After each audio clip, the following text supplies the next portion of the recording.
राधे राधे। श्रीमद् भागवत गीता के तीसरे अध्याय के श्लोक 7वां श्लोक। नियतम कुरु कर्म त्वम कर्म जयायो है कर्मणा शरीर यात्रापि च तेन प्रसिद्ध दो द कर्मणा। इस श्लोक का अर्थ है कि श्री कृष्ण कहते हैं, हे अर्जुन, अपने निर्धारित कर्तव्यों का पालन करो। कर्म करना अकर्म से श्रेष्ठ है। अकर्म का अर्थ हुआ निष्क्रियता। बिना कर्म के शरीर का जीवन यापन भी संभव नहीं है। यह श्लोक कर्म के महत्व और जीवन में उसकी अपरिहार्यता को समझाता है। श्री कृष्ण अर्जुन को प्रेरित करते हैं कि कर्तव्य से पलायन करने से बेहतर है कि उन्हें पूरी निष्ठा से निभाया जाए। एक बार एक गुरुकुल में एक शिष्य ने सोचा कि ध्यान और समाधि में लीन होकर मोक्ष प्राप्त किया जा सकता है।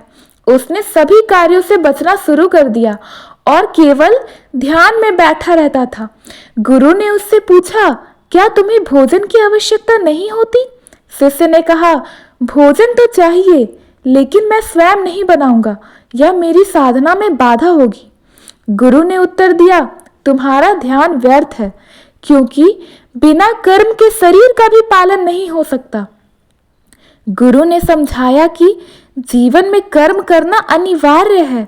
यहाँ तक कि भगवान भी संसार में अवतरित होकर अपने कर्तव्यों का पालन करते हैं। अर्जुन ने पूछा, क्या सभी को कर्म करना आवश्यक है? श्री कृष्ण ने उत्तर दिया, हाँ, क्योंकि कर्म से ही संसार का संतुलन बना रहता है। निष्क्रियता केवल विनाश का कारण बन सकती है। जीवन का आधार कर्म है। बिना कर्म के शरीर और समाज दोनों का संचालन संभव नहीं है। अपने कर्तव्यों से भागने के बजाय उन्हें पूरी निष्ठा से निभाना चाहिए। निष्क्रियता मन और शरीर दोनों को कमजोर बना देती है। यह श्लोक हमें यह शिक्षा देती है कि कर्म ही जीवन का आधार है। अपने कर्तव्यों को निभाकर ही हम जीवन को सार्थक बना सकते हैं। 8वां श्लोक। न हि कश्चित् क्षणमपि जातु तिष्ठते कर्म कृत कार्यते हैवश कर्मणा सर्व प्रकृति जय गुरु। इस श्लोक का अर्थ है कि श्री कृष्ण कहते हैं, कोई भी व्यक्ति क्षण भर के लिए भी बिना कर्म के नहीं रह सकता। प्रकृति के गुणों से प्रेरित होकर हर कोई कर्म करने के लिए विवश होता है। यह श्लोक हमें सिखाता है कि कर्म जीवन का स्वाभाविक हिस्सा है। जैसे प्रकृति में हर चीज लगातार चलती रहती है, वैसे ही मनुष्य भी कर्म करने के लिए बाध्य है। एक शिष्य ने गुरु से पूछा, क्या कोई व्यक्ति बिना कर्म के भी जी सकता है? गुरु ने मुस्कुराते हुए कहा, चलो तुम्हारे प्रश्न का उत्तर प्रकृति से ले लेते हैं। गुरु शिष्य को एक नदी के किनारे ले गए और कहा, देखो, यह नदी निरंतर बह रही है, यह रुकती नहीं, क्योंकि इसका स्वभाव है प्रवाहित होना। फिर उन्होंने आकाश की ओर इशारा करते हुए कहा, देखो, सूर्य, चंद्रमा और तारे भी अपने अपने कर्म कर रहे हैं।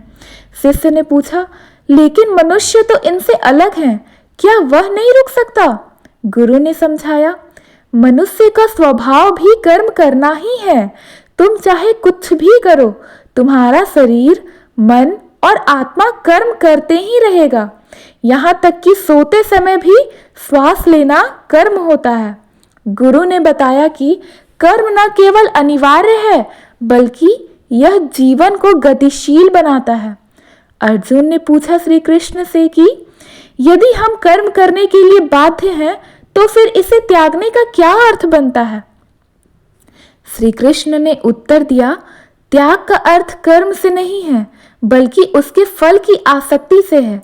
कर्म तो हर हाल में करना ही होगा, पर फल की चिंता नहीं करना होगा। जीवन में कर्म से बचा नहीं जा सकता। प्रकृति के सभी गुण कर्म की प्रेरणा देते हैं। कर्म करते समय फल की आसक्ति न रखना ही सच्चा त्याग होता है। यह श्लोक हमें यह शिक्षा देती है कि जीवन में कर्म से भागना असंभव है। अपने कर्तव्य को बिना आसक्ति से निभाना ही सच्चा धर्म है। 9वां श्लोक। यज्ञ अर्थे कर्मणो अनंत्र लोके अयम कर्म बंधना तदर्थम कर्म कौन्तेय मुक्त संगम समाचर। इस श्लोक का अर्थ है कि श्री कृष्ण कहते हैं, हे कौन्तेय, अर्जुन को बुलाते हैं, कर्म केवल यज्ञ यानी कि निस्वार्थ भाव या परमार्थ के लिए नहीं किया जा सकता, अन्यथा यह कर्म आपको बंधन में डाल देता है। इसलिए मुक्त आसक्ति से कर्म करो। यह श्लोक हमें सिखाता है कि कर्म को निस्वार्थ भाव से करना चाहिए। जब कर्म को यज्ञ यानी कि समर्पण और परामर्थ के लिए किया जाता है तो वह जीवन को बंधन से मुक्त करता है। श्री कृष्ण ने एक कहानी सुनाई अर्जुन को। एक बार एक गांव में एक किसान था जो पूरी मेहनत से खेती करता था, लेकिन वह हमेशा सोचता था कि उसका परिश्रम केवल अपने और अपने परिवार के लिए है। एक दिन एक संत गांव में आए और किसान से पूछा, तुम्हारी फसल का क्या उद्देश्य है? किसान ने उत्तर दिया, अपना और परिवार का पेट भरना। संत ने मुस्कुराते हुए कहा, तुम्हारे कर्म केवल तुम्हारे लिए हैं, इसलिए तुम्हें हमेशा चिंता रहती है। अगर तुम इसे यज्ञ के रूप में करो तो चिंता समाप्त हो जाएगी। संत ने समझाया किसान को, यज्ञ का अर्थ है निस्वार्थ भाव से कर्म करना। जब तुम सोचोगे कि तुम्हारी फसल केवल तुम्हारे लिए नहीं बल्कि समाज और प्रकृति के लिए भी है, तो तुम्हारा कर्म पुण्य बन जाएगा। किसान ने संत की बात को मानी और अपनी फसल का एक भाग गरीबों और जरूरतमंदों में बांटना शुरू कर दिया।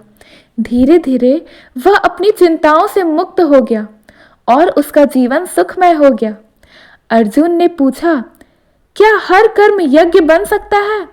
श्री कृष्ण ने उत्तर दिया कि हाँ, जब कर्म को आसक्ति और स्वार्थ से मुक्त कर दिया जाए तो हर कर्म यज्ञ बन सकता है। यह श्लोक हमें यह शिक्षा देती है कि हमें निस्वार्थ भाव से कर्म को करते रहना चाहिए। अगर आपको ये कहानी अच्छी लगी तो प्लीज़ हमारे चैनल को सब्सक्राइब करें, हमारे वीडियो को लाइक करें। धन्यवाद।